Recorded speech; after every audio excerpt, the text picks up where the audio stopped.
छोटंसं एक स्किट आपण इथे साजरं करत आहोत. मी आमच्या युवाच्या टीमला महेश आहे, जयेश आहे, मला प्रथमेश दिसतो, या सगळ्यांना विनंती करतो की हे स्किट त्यांनी इथे साजरं करावं. काय कळतच नाही स्वामी. स्वामी स्वामी असं करा, काहीतरी मंत्र बिंत्र म्हणा, काहीतरी देवाकडे ना असं करा की देवाकडे पूजा अर्चा करा स्वामी. मग मी काय रोज हनी सिंगचं गाणं म्हणतो का? रोज पूजा करतो, मंत्रच म्हणतो. हा मग तरी पण पाऊस का पडत नाही? अरे 10 वेळा आवाज दिल्याशिवाय किचन मधून बायका देखील बाहेर येत नाही, तर आभाळातला पाऊस काय येत नाही म्हणून मला विचारताय? पण स्वामी स्वामी कसं आहे ना, हे समजा राज्य आहे ना पावसाची आतुरतेने वाट बघतंय. अरे पावसाची वाट बघायला पाऊस म्हणजे काय टीव्ही वरची मालिका आहे का? दाबला रिमोट की आला पाऊस, दाबला रिमोट की आला पाऊस. अरे पावसाला त्याची स्वतःची मर्जी आहे, त्याचा स्वतःचा चॉईस आहे. वाटेल तेव्हा येतो, नाही वाटलं तर नाही येत. स्वामी काहीतरी करा, म्हणजे काहीतरी उपाय शोधला पाहिजे ना पावसासाठी. उपाय?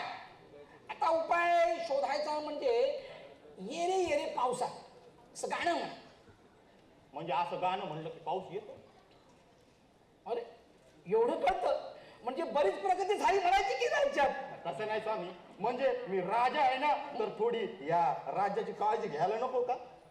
म्हणजे काहीतरी उपाय शोधा ना स्वामी. आता उपाय उपाय मग काठीला एक बेडूक बांधायचा आणि धोंडी धोंडी पाणी दे, धोंडी धोंडी पाणी दे म्हणत गावभर बोंबलत फिरायचं.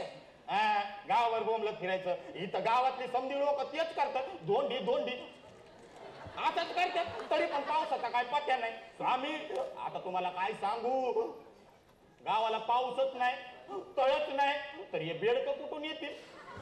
आता मला असं वाटतंय की ते चायनाचा माल आलाय ना सगळीकडं, तर बेडूक पण चायनाच वापरायला लागला. मग पाऊस सुद्धा बघा ना, मेड इन चायना मिळतो का स्वस्तात? नाही तर सगळं तुम्हाला चायनीज हवं असतं ना.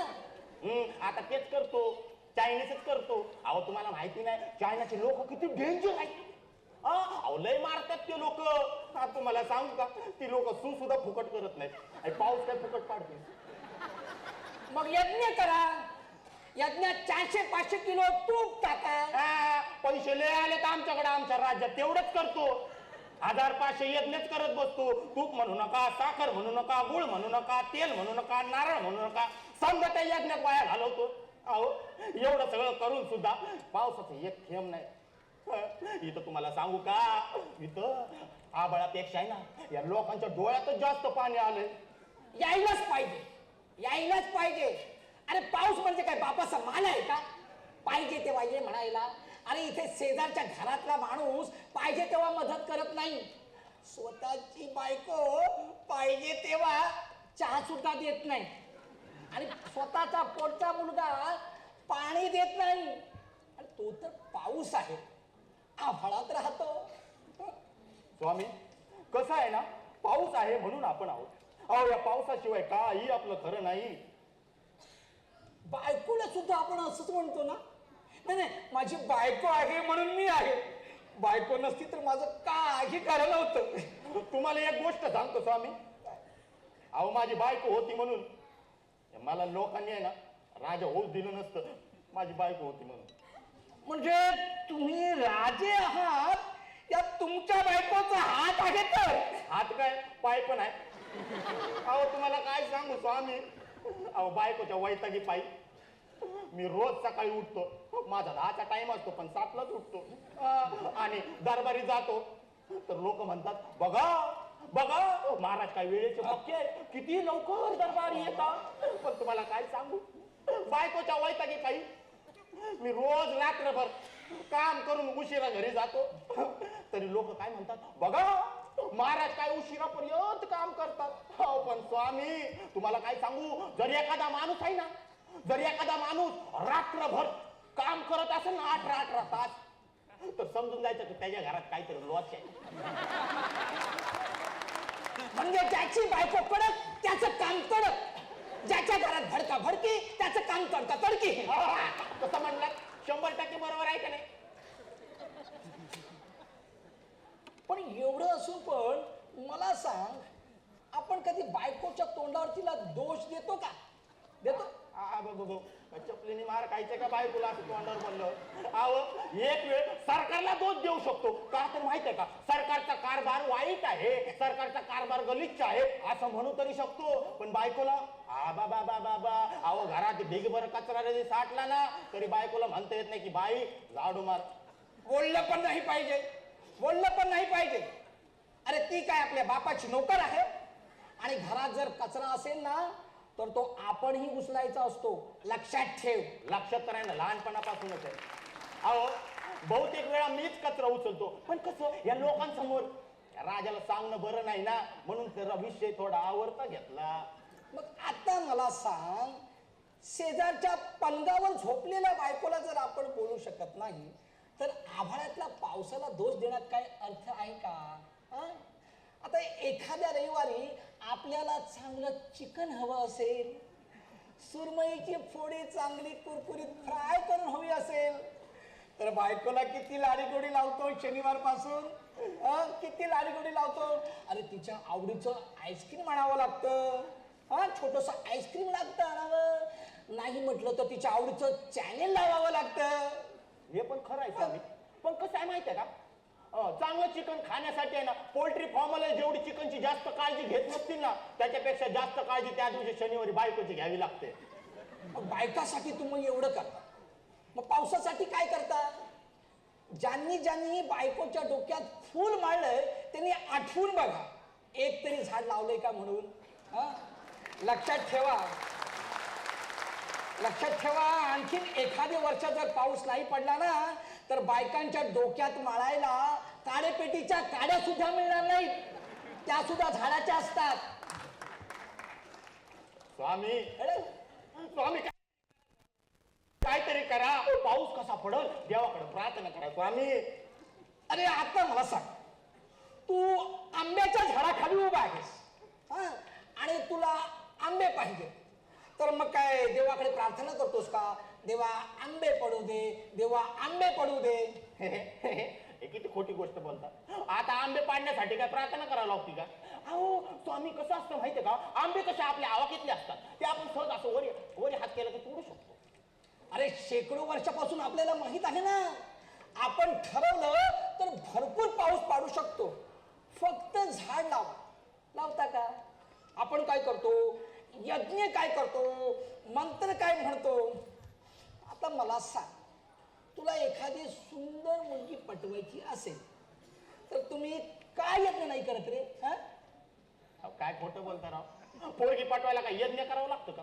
कसं असतं माहितीये का, पोरीला कसं छान कविता आवडतात, पोरीला कसं केसात माळायला फुलं आवडतात, आणि कसं स्वामी माहितीये का पोरी एकदम रोमॅन्टिक असतात. आणि पाऊस रोमॅन्टिक नसतो.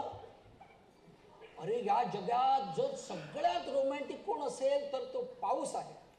आणि त्याला प्रसन्न करण्यासाठी तुम्ही यज्ञात धूर काय करता, त्याला बेडूक काय दाखवता, त्याला अवघड अवघड मंत्र काय म्हणता.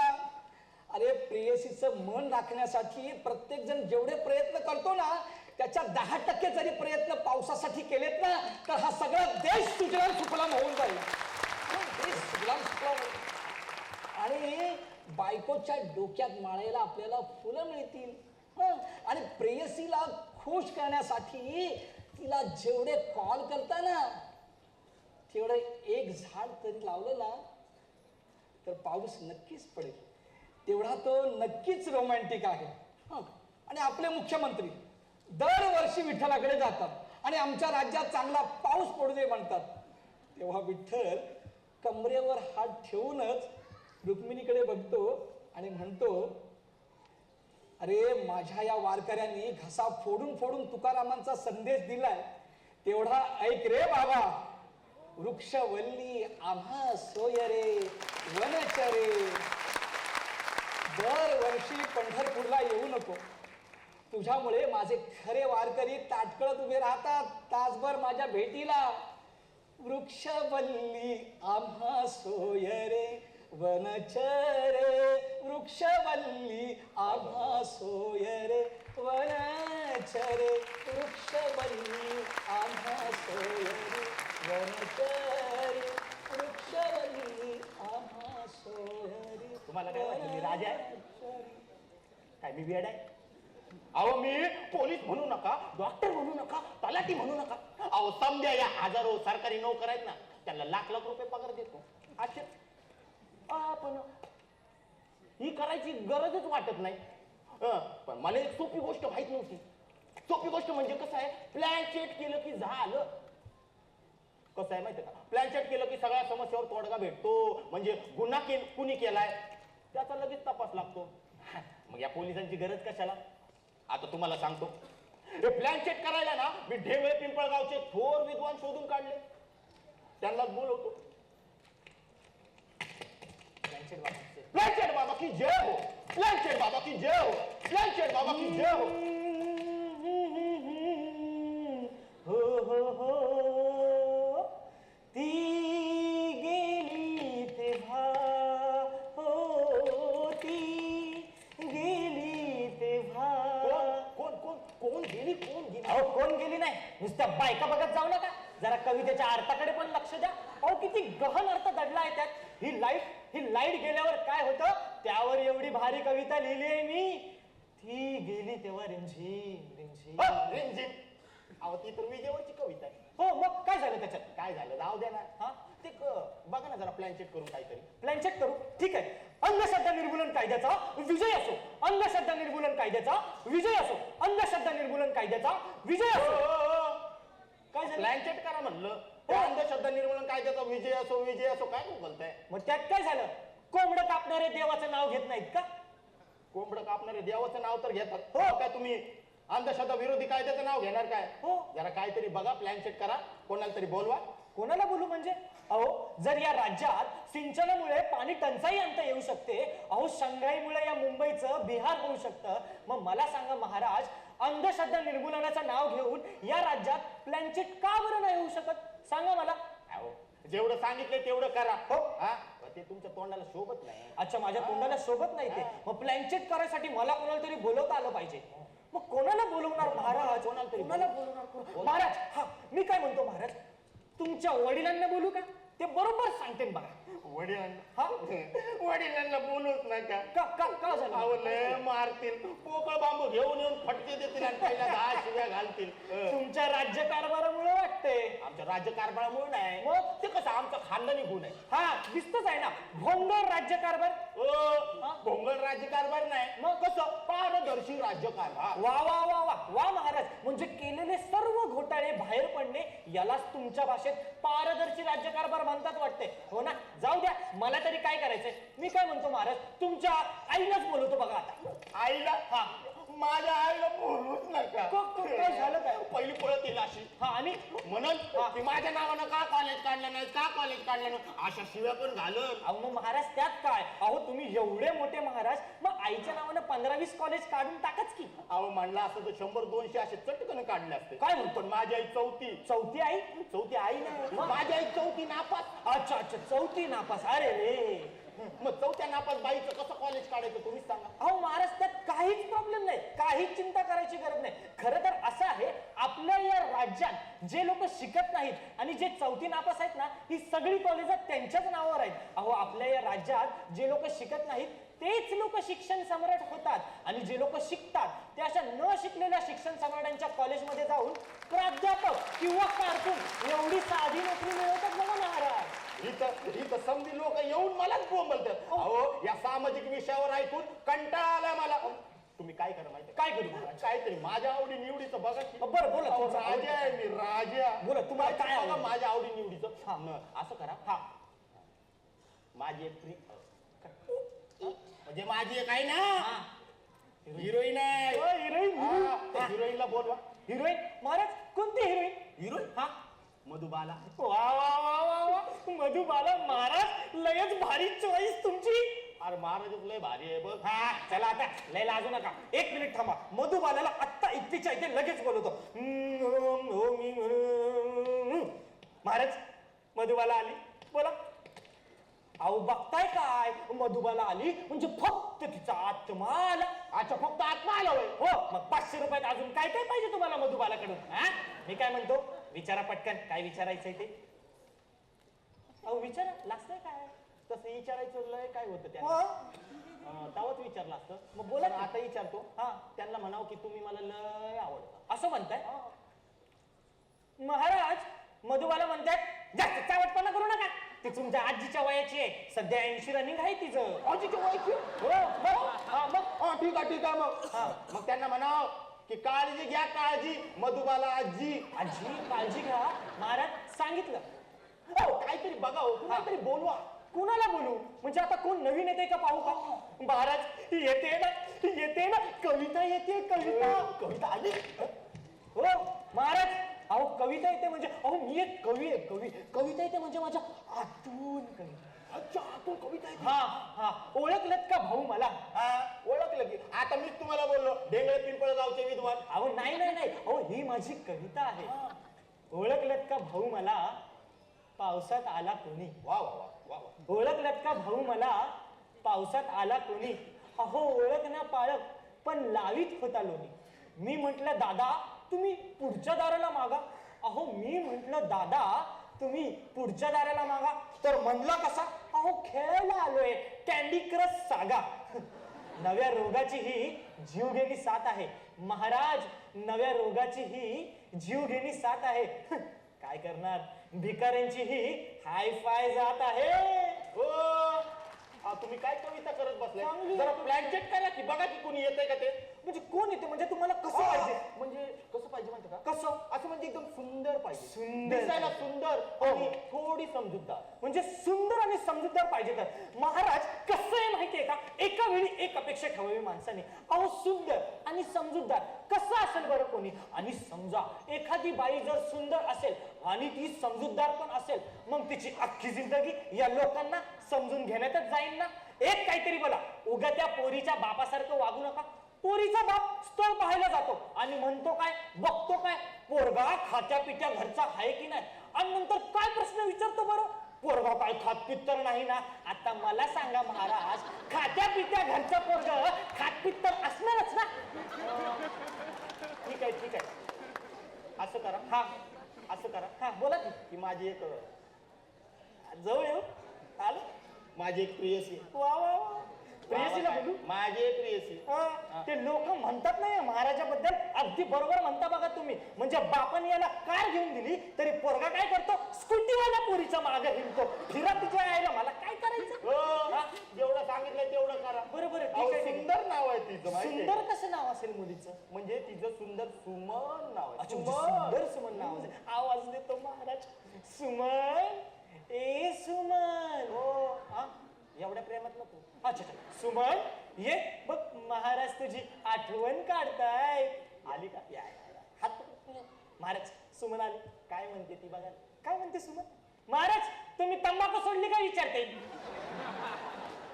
तिला म्हणाव अगं एवढ्या दिवसानंतर भेटली. हो ना, काहीतरी रोमॅन्टिक बोल. हो महाराज तुम्ही लईच घाई करता असं म्हणाली ती. तिला म्हणाव अगं जुन्या गोष्टी काढू नको आणि अशा तिराईत लोकांसमोर आपलं प्रायव्हेट बोलू नको. अहो महाराज ती बोलायची खूप घाई करता असं म्हणाली. अच्छा बोलायची घाई करता असं म्हणाली. तिला म्हणाव की घाई नाही काही नाही. राजा झाल्यापासून एक वर्ष काही केलं नाही. हो का महाराज, तुम्ही आता लयच प्रायव्हेट बोलायला लागला असं म्हणायला लागली महाराज ती. लय कन्फ्युज होते ना. खूप कन्फ्युज होतो ना, म्हणून तर म्हणतो देणाऱ्याने देत जावे आणि घेणाऱ्याने घेत जावे. हो असल्या अश्लील कविता नाही करायच्या इकडे, कारण अश्लील कविता या व्यासपीठावर चालत नाही. अच्छा असं आहे का महाराज? मला सांगा तुम्हाला महाराज कुणी केला हो? अहो तुमच्यापेक्षा तो एअर इंडियाचा महाराज बरा. बघा कसा गप्प उभा असतो तो. अहो त्याच्याकडे बघून तर त्या मनीचा जन्म झाला. आपलं ठेवायचं झाकून आणि दुसऱ्याचं बघायचं वाकून. हो जेवढं सांगितलं तेवढं करा. हो प्लॅन चेक करा. प्लॅन चेक करा आणि बघा की आपल्या राज्यात बुलेट ट्रेन येते का. Bullet train? नाही अजिबात नाही. अहो नुसती बुलेट ट्रेन येणार अशी चर्चा सुरू झाली तर हे साले समाजसेवक अहो बोंबलायला लागले. म्हणजे महाराज बुलेट ट्रेन आली तर सकाळी सकाळी पटरीवर बसणाऱ्यांचं काय? म्हणजे कसं, एखादी राजधानी एक्सप्रेस जेव्हा पटरीवरून जाते तेव्हा या माणसांचे टमरेला उडून जाते ती. आणि आता जर बुलेट ट्रेन गेली तर टमरेला सकट माणसं पण उडून जातील. महाराज काय काय अहो देश कुठे चाललाय? आपण कुठे चाललो? अहो स्वतःचे सकाळचे डबे सांभाळता येत नाहीत या लोकांना आणि रेल्वेचे डबे वाढून पाहिजे म्हणतात यांना. हो त्या सामाजिक समस्या नको नको नको आणि जास्त डोक्याला ताप पण नको, खूप डोक्याला ताप आहे त्याचा. ताप नाही घेतलं तर कसं होईल पण हा. या देशाचा विकास कसा होईल कसा होणार महाराज? तुम्ही प्लॅन चेक करून एक काम करा की ते भारत मातेलाच बोलवा की इकडं भारत मातेला बोलू? म्हणजे असं कसं म्हणताय? माहिती का हा. तिला विचारू की या आपल्या देशाचं भविष्य काय ते ठीक आहे ठीक आहे. दाभोळकरांची हत्या कोणी केली आणि कशी केली ते महाराज दाभोळकरांशी माझं बोलणं झालेलं आहे. काय म्हणाले दाभोळकर कुणी केला खून ते म्हणाले जे बंदूक घेऊन आले त्यांनी नाही, ते ज्यांनी माझे मारेकरी शोधायला अंधश्रद्धेचा वापर केला ना ते माझे खरे खुनी आहेत.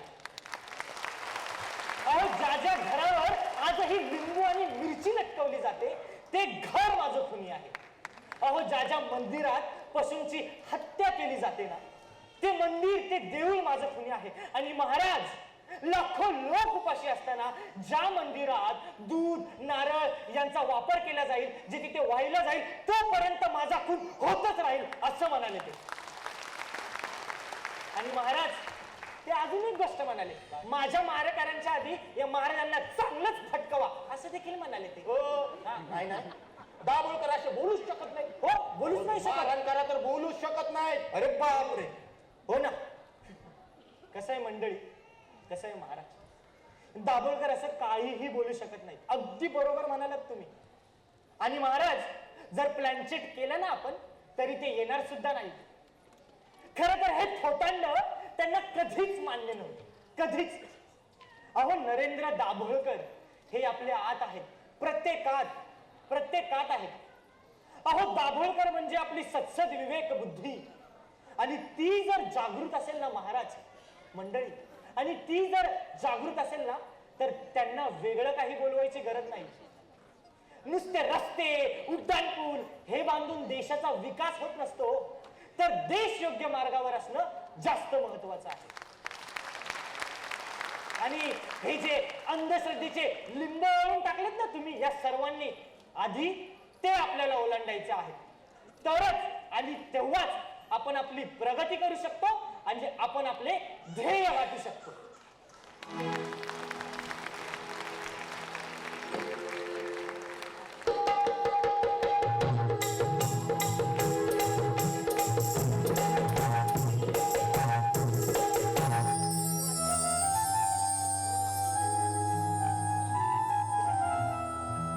बुद्ध कबीर भीमराव फुले या भूमीवरील जन्मले. अहो बुद्ध कबीर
जय